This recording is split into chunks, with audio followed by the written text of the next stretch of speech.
இப்ப எக்ஸ்ட்ராவா அவர் காசு கட்டி போறதுக்கு ரெடி ஆயிட்டாலும், அந்த நேரத்துல அவர் போகக்கூடிய ஊருக்கு 2, 3 வருஷம் கழிச்சு ஊருக்கு போறாங்க. அந்த போகக்கூடிய அந்த நேரத்துல, ஊர்ல போய் நம்மளோட சொந்த பந்தங்கள பார்க்க போறோம். அம்மா, அப்பா, மனைவி மக்கள பார்க்க போறோம் அப்படின்ற அந்த சந்தோஷமான அந்த நிலையில, நமக்கு இன்னைக்கு போக முடியாது அப்படின்னு ஃப்ளைட் கேன்சல் ஆகுது இந்த ஒரு காரணத்துக்கா அப்படின்றப்போ, அந்த மனநிலை எப்படி இருக்கும்?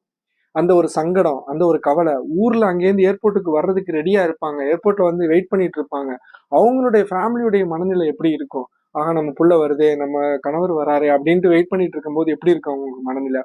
அந்த இதெல்லாம் அதாவது சிம்பிள் தான். ஓகே இன்னைக்கு இல்லாட்டி நாளைக்கு மாத்திட்டு போயிரலாம் அப்படின்னு கூட நம்ம பாசிட்டிவா எடுத்துட்டு போகலாம்.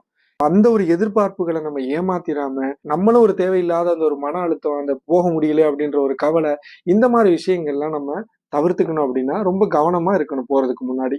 ஸோ இந்த மாரி விஷயங்களையும் நீங்க வந்து கவனமா இருக்கணும். அதே மாரி ஊருக்கு போறதுக்கு முன்னாடி ஏதாவது ஃபைன், டிராஃபிக் ஃபைன் இருக்கா? வேற ஏதாவது